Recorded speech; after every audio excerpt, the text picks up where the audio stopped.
Coucou, je vous resalue. Bienvenue dans cette sixième partie version 2 qui traite des variables. Je suis Monsieur Njoya Mohamed, votre formateur en JavaScript, et je suis encore à nouveau très content de vous reprendre dans cette suite de vidéos. Très bien. La dernière fois, nous avons vu comment on faisait pour déclarer les variables en JavaScript sur toutes ses formes. Aujourd'hui, il sera question pour nous de déclarer aussi des variables qui vont plutôt porter des caractères numériques. Quand je dis des caractères numériques, je vais juste dire des nombres, parce que quand j'emploie déjà le mot caractère, ceux qui ont déjà fait le langage de programmation comprendront de quoi je parle. En tout cas, dans le vif du sujet, je vais vous expliquer pourquoi on ne doit pas dire caractère, mais on doit plutôt dire des nombres ou bien. Mais en tout cas, ça c'est de la sémantique. Nous allons traiter plutôt du côté de l'informatique. Bien, ce que je vais faire, c'est copier tout ceci, tous ces balises là, les couper. D'accord. Je vais coller en bas parce qu'on aura besoin de les utiliser. D'accord. Bien. Ok, et en bas je vais créer le script parce qu'on va travailler maintenant pour certaines opérations et ainsi de suite. Script, je vais écrire le script. D'accord, je valide. Voilà, vous connaissez déjà, pour déclarer une variable en JavaScript on utilise la syntaxe var. D'accord, je vais dire il va s'appeler x. Ok, il va s'appeler x égale, on passe directement à l'attribution, égale à 55, point virgule. Je n'ai plus besoin des crochets ou bien des guillemets. Bon, quand je dis des crochets ou des simples côtes ou bien des doubles côtes, je dis directement va égal à 55. Je peux l'afficher si vous voulez. Document, d'accord. Document.getElementById. Je vais le faire, je vais l'inscrire ici là. C'est celui-là qui va l'afficher dans opération 1. On va pas faire une opération, hein. Je vais juste l'afficher parce que là il s'appelle opération 1.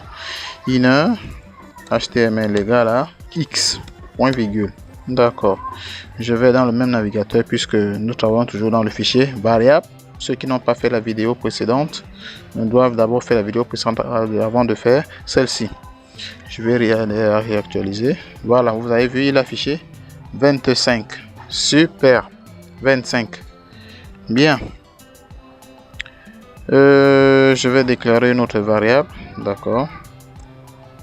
Je vais monter. Va y égale à 100. Ok, point virgule. Je vais l'afficher aussi. D'accord. Je vais l'afficher. Du coup, à côté de l'autre, je vais concaténer. Nous avons fait la concaténation. Et je mets l'espace d'abord, espace, E, espace encore, d'accord, plus, je mets Y, d'accord, pour ne plus avoir écrit beaucoup de documents, je pourrais bien écrire en bas document, quoi, après je mets ici Y, mais je préfère écrire sur la même ligne en utilisant des outils de concaténation. J'enregistre, et voilà ça, il y a 55 et 100, bien. 55 et 100. Maintenant, je vais déclarer un dernier élément qui va plutôt prendre la valeur des deux autres. Comme ceci. Va y z sera égal à x plus y, point virgule. Vous avez vu, je vous avais toujours dit, lorsqu'il y a déjà une opération de calcul, il est préférable de mettre des parenthèses. Mais ce n'est pas obligatoire, hein. Je vais d'abord laisser. D'accord, je laisse d'abord. On va d'abord voir ce qui s'affiche. Et je vais afficher. Je peux faire la ligne, puisque là-bas, il y a déjà une opération. Document. Get element. Pardon. Get element by ID. Opération 2. Opération 2. Inner. .html égale à z. Point virgule. Je vais dans le navigateur, ok. Il me dit 155, c'est exact. Qu'est-ce qui se passait en réalité? Lorsque j'ai déclaré Z, j'ai dit à Z, tu vas prendre la valeur de X plus Y. D'accord? Prends la valeur de X plus Y. Maintenant, il a compris que en prenant la valeur de X plus Y, il devait faire une somme. Il a fait le calcul, il a attribué cela à Z. Maintenant, si je viens en bas, ok, si je viens en bas, disons, après l'affichage de document get by ID, je dis X, je n'ai plus besoin de déclarer X puisque je l'ai déjà déclaré ici en haut, d'accord. Je dis X sera égal à Z, d'accord. Je vais l'afficher, document get element by ID, je vais l'afficher à bonus, c'est le seul élément qui reste, .inner HTML égale à X. Maintenant j'ai un X en haut, maintenant j'ai un autre X en bas. Je vais voir ce qui s'affiche. Il y a deux valeurs de 155. Le premier c'est celui de Z et le second c'est de celui de X. En réalité, X avait d'abord la valeur de 55, d'accord. Et en bas, je lui ai demandé, laisse la valeur 55 et récupère la valeur de Z. Alors automatiquement, il perd la valeur de 55 et récupère la valeur de Z. Mais lorsque nous sommes encore à ce niveau, il a pour valeur 55. Mais lorsque je lui déclare, déjà ici là, je l'attribue pas déclaré, je l'attribue une nouvelle valeur. Il la perd et récupère la nouvelle valeur attribuée. Donc voilà comment JavaScript se comporte. Bien. Nous allons faire un petit calcul, d'accord, pour que vous essayiez de voir l'ordre de priorité des choses. Nous avons déjà fait des déclarations. Maintenant, nous allons faire une opération de calcul. Elle va consister à vous mettre le parfum sur toutes les valeurs, les opérations de calcul où on rend priorité certains opérateurs de calcul, les parenthèses, la multiplication et la division. Je m'explique. Va, je vais écrire va, T, grand T, je vais mettre grand T, égale à 2 fois 2 plus 2, ou bien plus 10, je préfère, point virgule.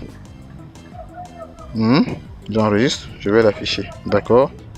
Document, je préfère me le déclarer à côté de, pour ne pas boire beaucoup de lignes, d'accord. Je coupe là, je viens ici, je déclare là à côté. Maintenant, je vais l'afficher, ok. Je vais l'afficher à la place de X. Je préfère effacer X là. Je mets grand T, c'est mieux, ça fait court. Je viens, j'affiche. Il dit 14. Qu'est-ce qui s'est passé? Donc, vous avez vu en mathématiques que la multiplication est prioritaire. Il multiplie d'abord 2 fois 2. Il multiplie 2 fois 2, je vais agrandir. Il multiplie 2 fois 2 d'abord. Lorsqu'il termine cette opération là, il prend le résultat de celui-ci plus 10. Ok. Mais si je déclare autre chose, regardez très bien. Va, j'en vais dire W serait égal à, je mets la même chose, d'accord, fois, sauf que je vais mettre la parenthèse, je vais dire 2 plus 10. Point virgule. Regardez bien. J'ai utilisé les mêmes noms, mais j'ai joué maintenant avec les parenthèses. Je vais lui demander d'afficher la valeur de W. Je mets plus, je vais concaténer, d'accord, pour laisser la valeur de T, et je mets W à côté. Je mets ceci, l'espace, d'accord. Je vais écrire E, W, plus grand W. Voilà. Je vais afficher, regardez bien. Il met 14, mais l'autre il met 24. Qu'est-ce qui s'est passé? Regardez bien. Il a d'abord pris cette opération qui est entre parenthèses. Il a trouvé 12. Il a dit tout cet ensemble qui s'appelle 12 va le multiplier par 2. Vous comprenez maintenant? Donc, soyez vraiment très pointu lors de certaines opérations. Si vous êtes invité à créer des programmes qui vont faire des calculs tels que les résultats de comptabilité, on vous appelle, on vous dit bon, nous voulons faire la comptabilité de telle société et on veut faire comme ça, comme ça, comme ça. Si vous ne savez pas bien manipuler les parenthèses avec les multiplications, je vous en prie, ne vous hasardez pas, parce que vous vous mettez non seulement dans les problèmes et vous créez un programme qui ne reflète pas le cahier de charges qu'on vous a remis. Donc voilà, ça c'était un point que je voulais souligner pour que vous voyez et vous mettez un accent dessus. Bien, nous allons maintenant passer sur la dernière partie qui va traiter des types de variables. Cette partie là qui va traiter des types de variables.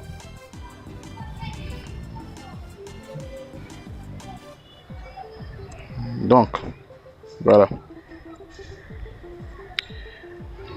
Quels sont les types de variables que JavaScript peut comporter? Nous avons les variables de type numérique, c'est ceci. D'accord. Les variables de type alphabétique, qu'on appelle les chaînes de caractères. Nous avons les types booléens, nul, objet, undefined.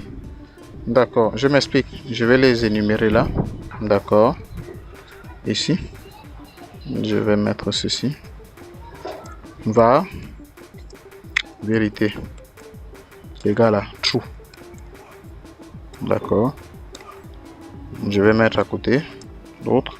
Va, mensonge, mensonge, égal à false. D'accord. Ça c'est un booléen. Je continue va égal à, vous rappelez-vous, j'avais dit va maison. Va maison. Je ne mets rien, point virgule. Il a son type. Maintenant en bas, si j'écris maison égal à une villa, il va vous dire quel type de caractère il est. Bien. Si je dis aussi va décimal égal à 221, la virgule ici c'est le point en JavaScript, virgule 10, point virgule, il va nous donner le type. Le dernier type c'est null, c'est-à-dire va rien, c'est-à-dire je ne mets rien, pardon, je dis rien, égal à null. Bien, on va les afficher, d'accord, on va les afficher.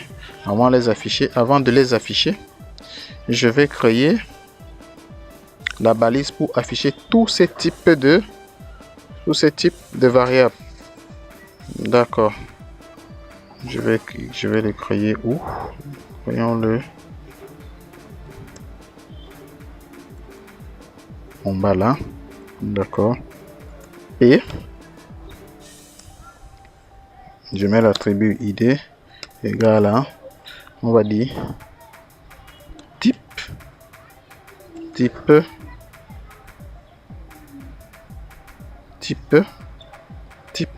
var. D'accord, c'est ici qui va s'afficher. Donc il va s'afficher là. Je peux mettre 3 points comme je peux ne pas mettre. Super. Bon, je vais les afficher. Ce sera une longue ligne, suivez attentivement. Document. D'accord, document. Avant même de les afficher, la syntaxe qui permet d'afficher les types de variables est, parce que je devais le dire depuis le début, c'est type of, avec la parenthèse ouverte et fermée. Voilà comment on met ça. D'accord, je vous explique. Je vais écrire le code immédiatement. Document document.get element by id. Je mets l'id, c'est-à-dire type var. D'accord, point inner HTML égale à quoi? Je vais dire, voici ce que je vais dire. Je récupère cette valeur là. Disons W, commençons par W. W, d'accord. Je vais concaténer. Je vais écrire la phrase W espace est de type 2 points. Je vais encore concaténer. Je mets la syntaxe type of. D'accord. J'ouvre. Je mets l'élément à l'intérieur. W. Il va me donner son type. Qu'est-ce que je... Oui, c'est ça. Il va donner son type. Je vais diminuer l'écriture. Type. Voilà. Je ferme d'abord pour que vous voyez. Je m'en vais dans le navigateur. Yo. Il me dit type off. Ça veut dire qu'il n'a pas lu. Type off. Bien. Comme il n'a pas lu, je vais retirer ceci. Type va, voilà ça.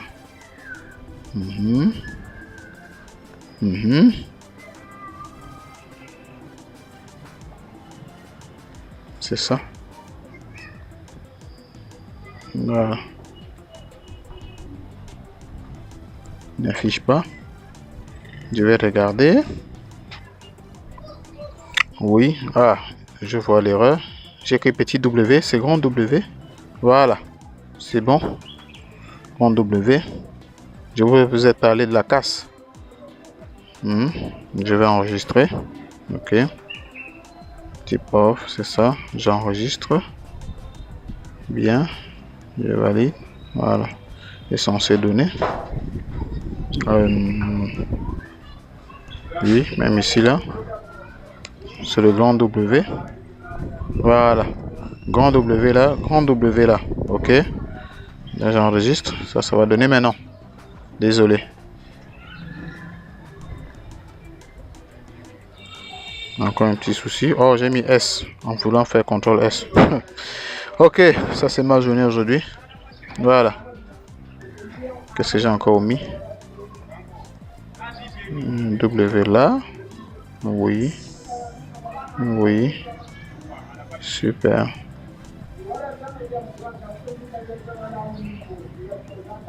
Si j'efface ceci. D'accord. J'efface ceci.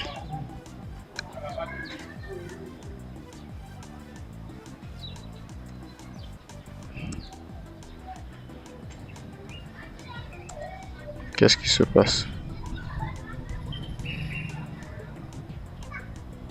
Ok. Voilà.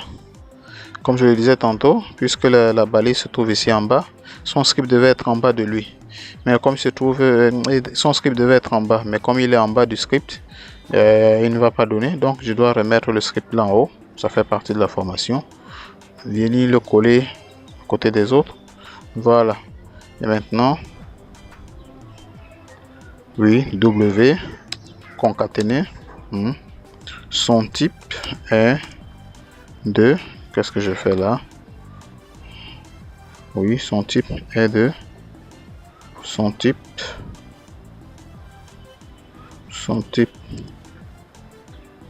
de variable est de 2 points. Plus, je vais concaténer type of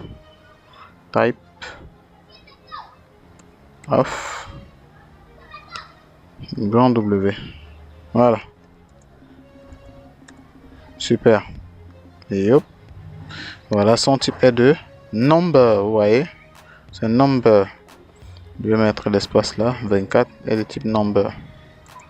Super. Donc c'est ici. Très bien. Ok. Nous allons continuer. Si on veut savoir le type de vérité, c'est comme ceci. D'accord. Vous mettez seulement vérité là. Vous vous amusez. D'accord. Vérité en minuscule. Hein? Comme je l'ai écrit en haut. Donc vous copiez, vous venez coller. Et ici, vous venez coller aussi. Là. Vérité.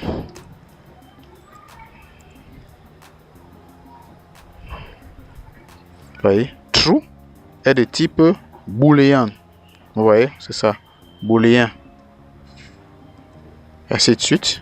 Si vous voulez savoir la valeur de maison, puisque maison avait pris la valeur villa, vous mettez juste maison là, d'accord, vous vous amusez.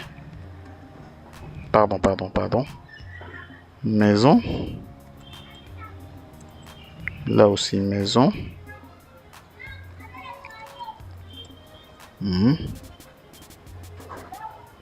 J'enregistre. Et hop. Villa, son type est de string. String veut dire en réalité chaîne de caractères. D'accord. Ainsi de suite. Bien. Pour le reste, vous allez vous amuser à ajouter et voir leur type. Ainsi de suite. D'accord. À quoi ça va nous servir?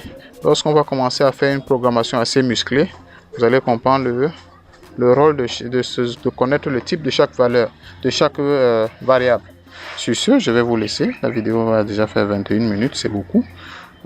Pour ne pas donner la somnolence à l'apprenant. Bon, je vais m'arrêter là et dans la prochaine vidéo, je vais vous donner quelques astuces et quelques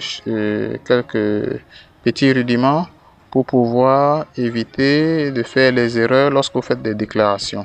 D'accord? Donc, je vous souhaite une très bonne soirée ou bien un bon début de journée.